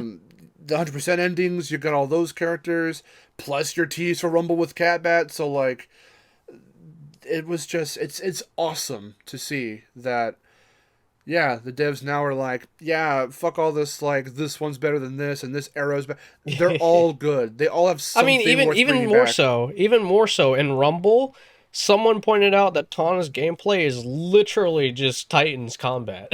I didn't get to play as Tana, so I didn't, I don't know how she feels to control. Mm, Um, I stuck primarily to Crash and Coco, but I played mm. Dingo Dial like once or twice. Yeah, it doesn't seem like many people like to play as Dingo. I remember I was watching Canadian guy's video on his trip, and like I feel so bad for him because like he wanted to play Dingo outside of the soft role, but it seemed like for you guys, like if like the rep that was there like watching over you guys playing knew sort of the soft roles and just sort of tried to keep you on track with your soft roles. So like I think Canadian was trying to go um like break some crates with Dingo Dial, and then the rep came over. He's like, no, go to the base, go to the base, go to the base. Okay, so what that was, I can actually explain what was going on there. So yeah, Yeah. I messaged you at the event. It was awesome. We were on the same team for the whole thing, and we stuck together just throughout the event in general. And so yeah, they not that there was too much that we could see off the bat to experiment with, and one of the first things we did throughout the tutorial was, okay, is the triple spin still there? Are the physics still the same? Can you still get that hang time when you slide off a platform, off a ledge? All of which, yes, are still there. All right, cool. But when we were actually in the game and starting to play against the opponents sitting across from us, yeah, yeah, he did pick Dingodell at first because he was like, "I'm gonna go bully them." I'm like, "You do you, man. Go for it. I'm here for chaotic evil, dude. Go for it." And so he's doing his thing, and yeah. So what they were trying to make us aware of is the fact, and I say this in my first impressions video. If anyone hasn't seen that yet, I would recommend it. Where any character of any class can essentially do anything in the match. So you can be, Crash or something. Yeah, let's stay simplistic. You can be Crash, for example, and go collect relics and go activate like the little gem pads and go deposit your relics into the little relic stations to unlock like the power ups and stuff. But that's not Crash's primary job. He's a scorer, so his Yeah. thing is to go and collect fruit and smash boxes and go take them back to the bank. Um, Going around and doing the relics and stuff, to stick with that specific example, that's more of Coco or Cortex's thing because they Yeah. are boosters.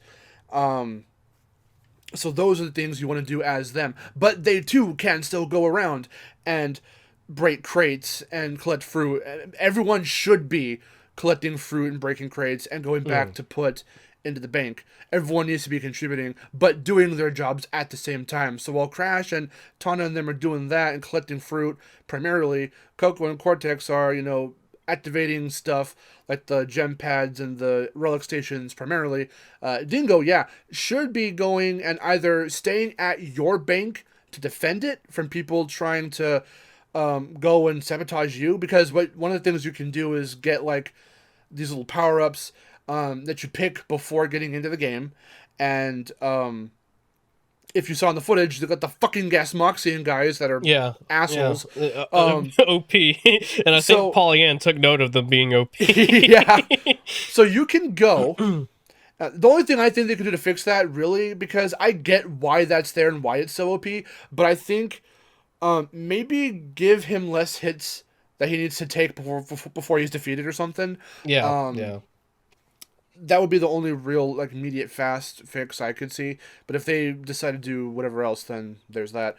But what you can do is put, if you're on like say the blue team in your Dingo, you can go and put one on your own bank, like a Gasmoxian guy or even something else like the plant or whatever, to kind of protect your base. Or you can go drop that over on your opponent's bank, and it prevents them from scoring. Now they have to deal with that thing before they can score. Because to bank Wumpa Fruit, you have to stand there. Well, you have to be on the ground. You can still move around when you're in the little circle, but you have to have your feet on the ground. Yeah. For the little meter, because the moment you like jump or something, it just resets your little meter for how long it's supposed to take to get your Wumpa in there. It like will reset if you're in the air, which means you jump, you get smacked back by somebody or something. So yeah, you have to make sure your base is clear. So yeah, what they were trying to do was usher us kind of to do our jobs. So like for example, one of the tech guys had me play as Dingo because everyone else had other characters already picked, but we didn't have a blocker. So I was like, okay, for this match, I'll be the blocker. So I had to pick Dingo, and then he was trying to kind of, they were all acting as hype men during that event, and they were trying to get everyone going and doing, but he was trying to usher us like, okay, instead of breaking all the crates and doing nothing but that, go defend your bank, go help them with that bank or whatever. So that's what that was. Okay. Game is fucking intense, though. I am. No, I mean, I got that sense of like competition after watching some of your videos and obviously CG's videos. I love how quickly it can go from slow to just chaotic. Yeah. like as soon as it goes chaotic, oh, it's going chaotic. You should have felt the vibe in the room. We were all shouting, and I'm sure. I'm nuts. sure. God, I can't imagine. Like, I've never been personally too big into multiplayer games, but I know this is a game that I'm gonna be all over. Yeah, that would lead us to the final question then. Are you excited for Crash Team Rumble, and what are your thoughts or expectations or hopes for it? Yeah, I'm excited for it. I mean, I post about it almost literally every day on Twitter. Yeah. I'm gonna keep expectations low, but overall, just the thoughts and everything I feel like a huge wave of relief came from me when they obviously announced the physical releases, but within that physical release blog that they pushed on the website, they went into detail about the game, and you can already get reassurance that each season is going to last roughly 3 months, and it's not going to be back to back like Nitro-Fueled was. So yeah. Thank gosh for that. I mean, getting burnt out in Nitro-Fueled was hard, so I was not looking forward to possibly being burnt out with this game. The fact that new characters that they add to the game will not be tied to the battle pass is also something that I felt was like a huge wave of relief. So you don't have to grind for that character in the battle pass before it ends. Also with the power-ups, that's cool. I'm interested to see what other power-ups they can introduce for the game. Imagine them give them an actual cart power-up, like something for Crash Team Racing. Like, imagine just going around the arena with a freaking go-kart. with the B-roll and stuff that I was given / have seen around, I know that there's going to be, plus we saw it in the trailer, the very first one, there is that stack of bouncy crates that Tana throws down, and I saw that icon in some gameplay, so I know that's going to be there, and I also saw a TNT, so you can probably drop some TNT in there as well. Yeah. But yeah, no, I'm really excited for this game. Expectations are low, but also kind of high, just because it's something new. It's something interesting, and just from again watching you guys play it, go and get to play it, and then hearing your guys' reactions, it just makes me want to get the hands on this game even more. And these 10 days are gonna be hell. All right, these 10 days are gonna go by so freaking slow. Just because I want to play the game and I want to give my own like first impressions and whatnot on it. So like I'm definitely very excited for it. Yeah, I'm glad I got to go so that way I can give a very grounded like well my first impressions. They are very grounded in that okay, this is what it's like, this is what to expect. Um and yeah, it was fun. I finally like understand. That was the thing. People weren't understanding and I think the marketing was fine. The message wasn't really getting across, as well as when you can give us a trailer for a platformer crash and we're going to immediately know what it's going to be about, what it looks like, and how it's going to play. But you show us something like this, especially because it's the first of its kind, um, for Crash, and just the fact that even other people were saying who saw some previews way beforehand, even before we got the official name, people were like, yeah, this doesn't look like it plays like any other multiplayer game, they would say that I've played, but, it looks really fun. And it Mm, still, with that explanation and description, didn't really lend much to be able to imagine about, like, what it was actually going to be. Um, mm. very vague, very, like, not so descriptive, but very intriguing. So I'm like, okay, well, if they're calling this game, a very nice, awesome PvP game, but it plays unlike a traditional PvP, and they were saying things like it's a brawler, it's got platforming, and I'm like, and people were saying, so it's a platform fighter like Smash Brothers, and they're like, no, no, no, not like that, and I'm like, well, geez, they're finding it hard to fucking explain. How are we supposed to? How I are how are we, the actual Crash fans, supposed to take this? Like, what the fuck game is this? What I is it going to think be? that's probably my most favorite thing about Rumble is the fact that the developers don't even know what it is. Like that's what excites me even more, because I remember they held a private session at GDC for some of the press, Yeah, like IGN and Digital Trends, I think was another one. And I remember reading the Digital Trends one, and like the guy was sitting down and he was just talking about how like he wasn't very impressed with the release trailer, and he wasn't really impressed with how they described the game.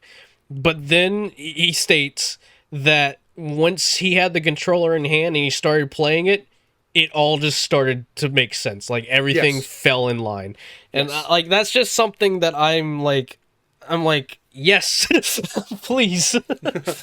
It is good that we're starting to now get all these hands-on sessions, and the biggest hands-on sessions coming with the beta. Finally, the public will get to try it. I'm glad. Oh my I'm like I gosh. said, I was part of one of two very specific, very exclusive like groups that got to play the game ahead of Yeah. time. So with me explaining, okay, now that I know what it's like, and now that I've got things to kind of compare it to, because I already had like a few games that I was like, people had their own games. People were saying Bleeding Edge and this and that, and I'm like, okay, and I'm thinking like, okay, so something like say a third person Overwatch maybe. Like I've said that about it Yeah. before. Um, and I also specifically called it that when I saw that first trailer. I'm like, okay, so this is like, it's one of those games. It's not a first person shooter type of multiplayer game, but it's going to be of that type where you're going to have to talk to your team, you're going to have to coordinate. And then playing it, I'm like, oh, for sure, that's exactly what it is. And I even, and because it's on foot and it's like this cartoony combative game, I'm like, this is fucking Rayman Arena. But, Yeah, yeah. more I've expansive seen than that that. comparison a lot too. Yeah. Rayman Arena and fucking Splatoon with the banks, collecting shit to take to a bank and then go back. I'm thinking Splatoon fucking Salmon Run. Yeah. Um, I'm like, yeah, man, that's pretty much what it is, and it's just crashified. It's crash themed, Mm, and I'm for it. I am very much for it. Um, yeah, I can't wait for you guys to finally get to play it, and I that'll can't be. wait to do the stuff I didn't get to do. I didn't get to see all the stuff. The only thing we couldn't show off in our footage was the menus, so I didn't get to because we were trying to set up so quickly from game to game. I didn't get too much of a chance to like read all the descriptions and see all the moves of the character. People kept telling me, I still get comments in my gameplay videos being like, how come you don't butt slam as Coco? I legit thought you couldn't do it as Coco in Rumble because Crash's slide is mapped to another button entirely in Rumble, and Yeah. Coco doesn't even have a slide. So Oh. I'm like, okay, so how was I to know if since I didn't get time to read her description of her like moves and stuff? I'm Mm. like, I didn't know she could still like butt slam or whatever. So I get to finally mess around with more stuff, and I just get to play more. I'm really excited for that. Yeah. I wanted more time and everything, and we're finally getting it. So God. it's good. Yeah. No, we're gonna have to team up or go up against each other sometime. Oh hell yeah, During. man. Yeah. Um, I have my plans for those streams. I don't know if you saw. Yeah, I'll Oh just yeah, I say it. did. Yeah. I'll say it. Yeah. So at the time, since you said 10 days, yeah, at the time of recording this, it's April 10th. So I had a that video that just dropped the announcements for my streams. So we're gonna be streaming on the very first day of the beta, the very last day, and then we're gonna have a day zero stream for the full final game when it comes out in June, and then a day one stream. So I am really excited. It's gonna be tricky to really get to stream it because um, we're going to need to bring a bunch of peeps in, and we're gonna have to all be on Discord.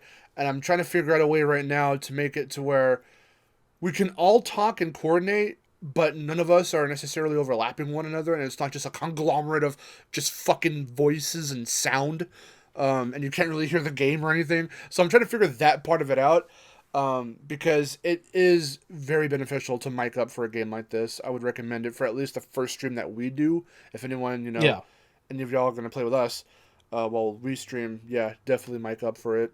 It's way more engaging that way. You don't have to mic up for the game in general, for anyone who's wondering, and are hearing this part of the episode. But yeah, it is beneficial and it's recommended, but it's not necessary. Yeah, because you have those like those pings that you can do with your D-pad. Yeah, you have pings, you have emotes, you have other stuff um, that get the point across well enough. But of course, nothing like that. No in-game stuff like that really can beat when you're literally being like, "Hey, Coco, go that way," Yeah, yeah, or yeah, whatever. pretty much, yeah. Yeah. But yeah, no, I'm oh god, I oof. Just a slew of emotions just Crash Team Rumble, give it to me. After like the delays and stuff, and trying to figure out what's happening with the game behind the scenes and everything, from everyone jumping on COD and back and all of that nonsense. Like, it's very exciting and invigorating to finally get hyped for a new Crash game. It's been a while Oh since yeah. Crash 4. That was 3 years ago. You're getting Yeah, old. You're gonna have to deal with it. it's crazy that was 3 years ago.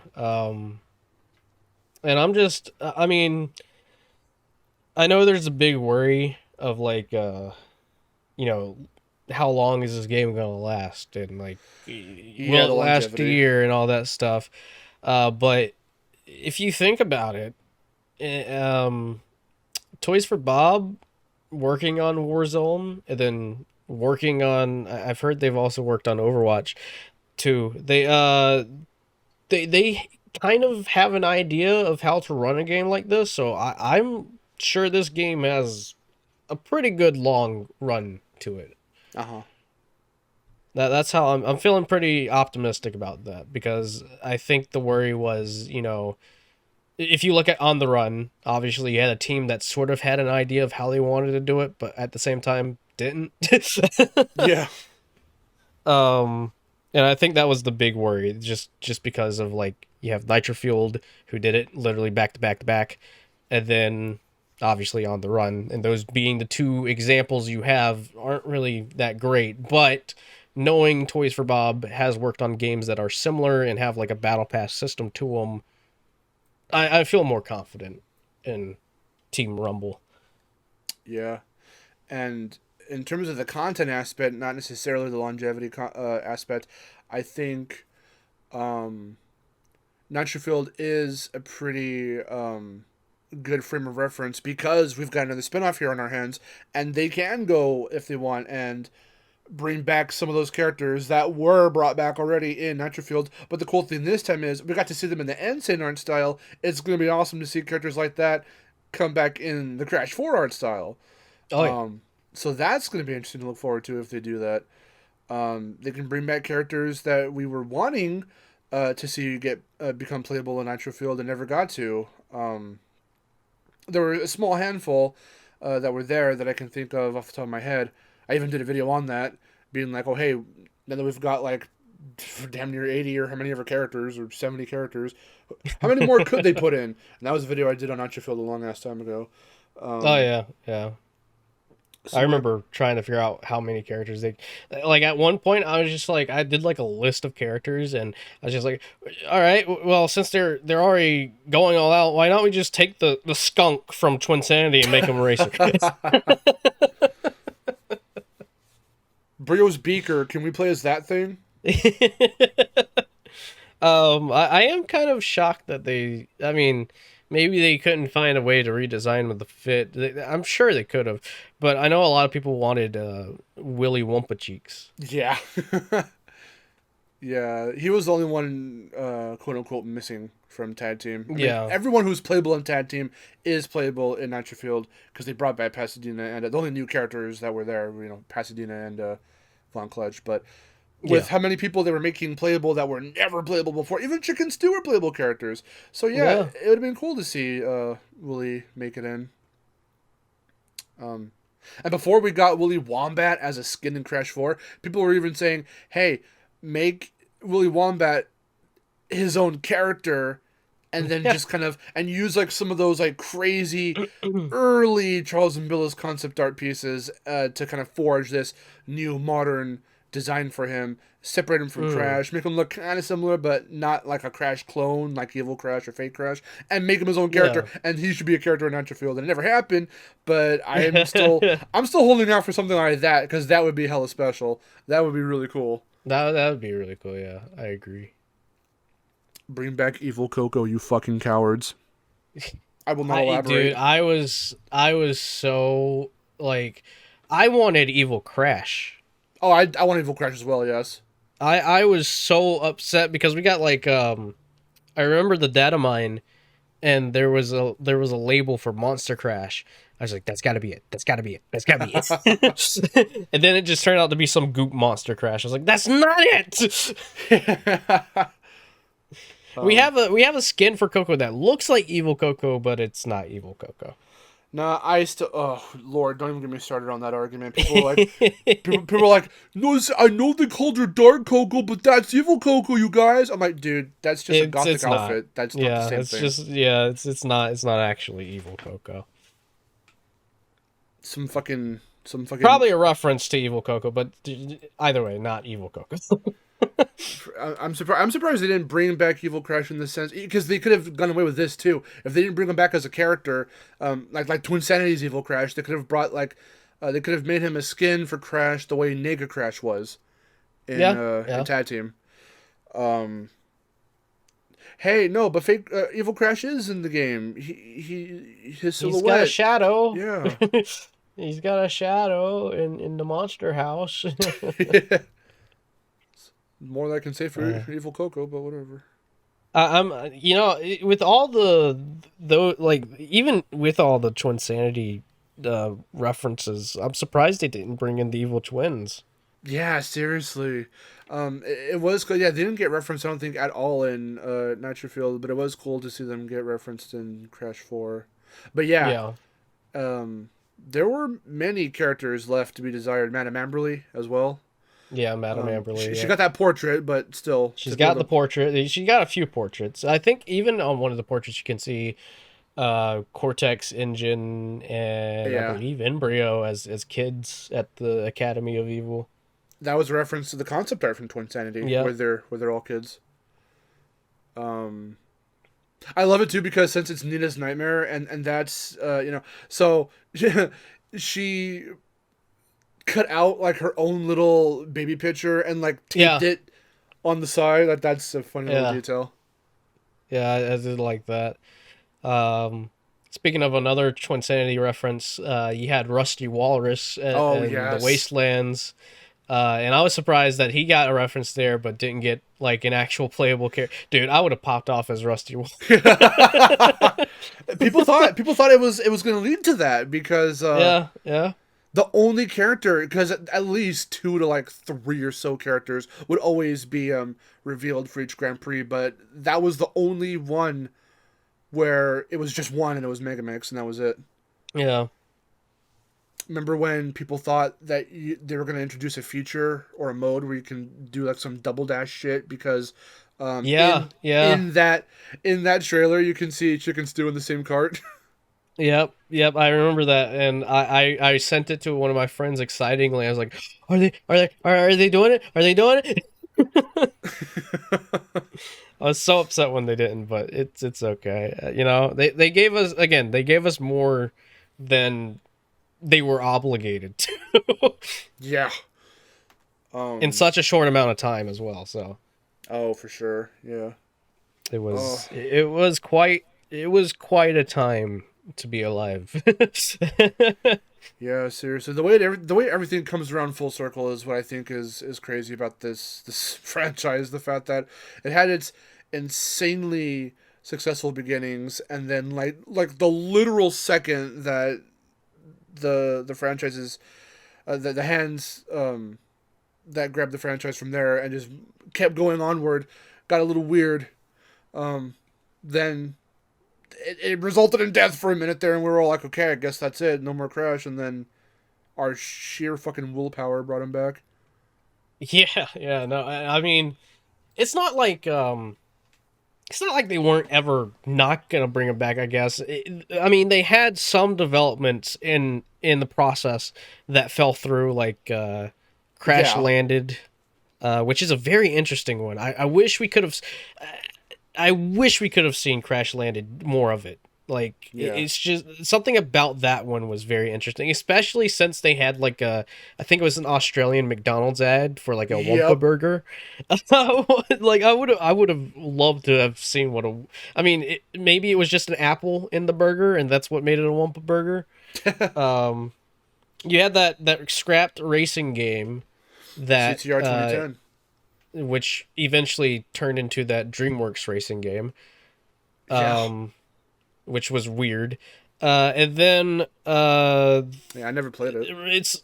it's recent that we found out that Big Red Button pitched Yep. Crash and Burn, and then I imagine that was the project that they were working on before they transitioned to Sonic Boom: Rise of Lyric. It was. It That's my was. prediction. Yeah. It was. No, I got to ask Bob Raffi some questions about the development and the cancellation of it. Well, not so much cancellation, but rather just what happened to it. And it was their pitch to try and shack up with Activision to get something cool off the ground. Mm. So they wanted it. So I think what Activision put out to developers was probably just, okay, we're doing a remaster of the games or a remake, whatever you want to call it, and here we are, trying to go back to the roots. So like your pitch should kind of follow these guidelines. That's what I'm assuming. 'Cause I didn't even ask them that Yeah. kind of Yeah. question, Yeah. but they were trying to get that deal, and pretty much it was the fact that I guess Vivi must have gotten The the Insane best. trilogy Yeah, yeah, going. they had the best pitch, I guess. And I think what became of that pitch was what I showed off in another video, where one of their earliest builds that was like something like a prototype. I think it was more of the pitch was they used a bunch of Skylanders assets, Yeah, and yeah. It was literally. I think it was even built within one of those Skylanders games. yeah, I think so. They just took some assets that were like vaguely jungle related, and they started doing like the grayscale, like just blocky, like first pass of level design, and they just went from there, and it was really interesting to see. Um, so yeah, Oh yeah. there was that there was Crash and Burn, there was that other Toys for Bob thing where it was just that like those two pieces of concept art. Um, what was it, like Crash and Tana, and or maybe it's just the one. Was it just Oh, Crash and Tana? I think I might know what you're talking about. I can't remember if I thought there was one where it was Cortex and Nina, but I could be remembering wrong. I think it was just Crash and Tana. Mm-hmm. Um, and then there's that one from Vivi, that infamous one that was floating around, where Yeah, it's that little yeah. poster. With him standing in the center in Yeah, Crash Bandicoot at the top, everybody's like, "Oh, are they making another one? Are they making another one?" yeah. There was a lot going on during that time. It's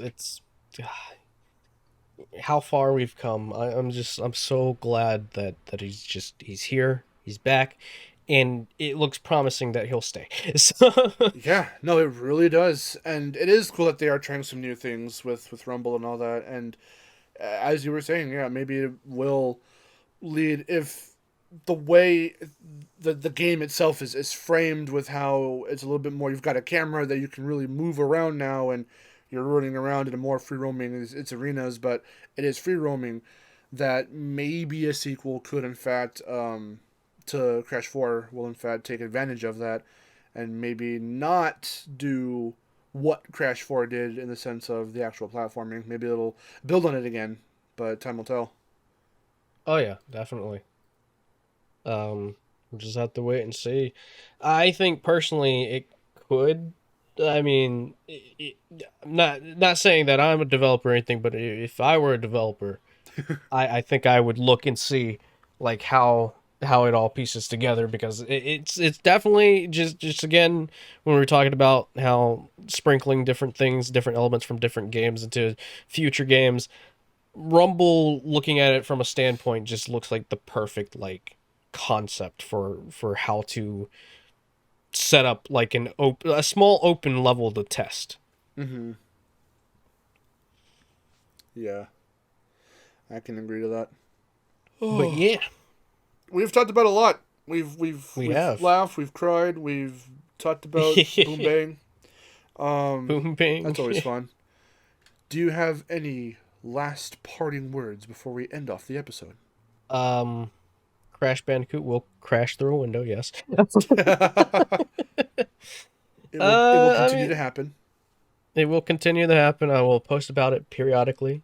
Um, but no, not really. It was a good conversation. Thank you again for having me. It's been fun talking about Crash. I don't usually get to talk about Crash with many people, so I got it. I got to do that. So yay. Yeah, no problem. That's always fun talking to community peeps about Crash. Oh yeah.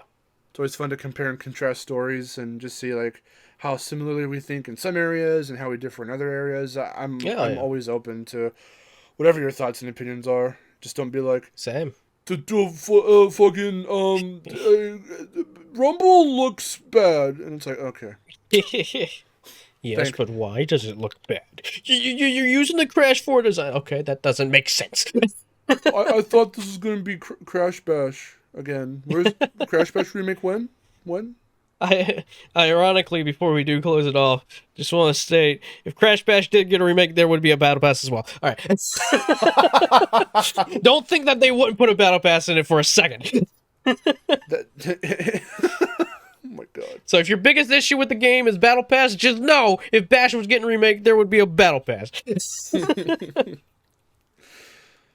On that note, thank you guys so much for listening. Oh no, I'm dying from that Oh no. reality. Thank you guys so much for listening. Thank you, Dave, for coming on. It was really fun to get to talk to you for the first time, and just get to shoot the shit with Crash, with you Heck yeah. about Same. Crash with you. I can English. Thank you guys for listening. We'll see you guys later. Until then, I am Mark. I'm Dave. You were the fastest on that. Thank you. Usually I'll just leave it off and they'll be like, shit, I'm so and so. I will see you guys later. Until next time, take care. Bye.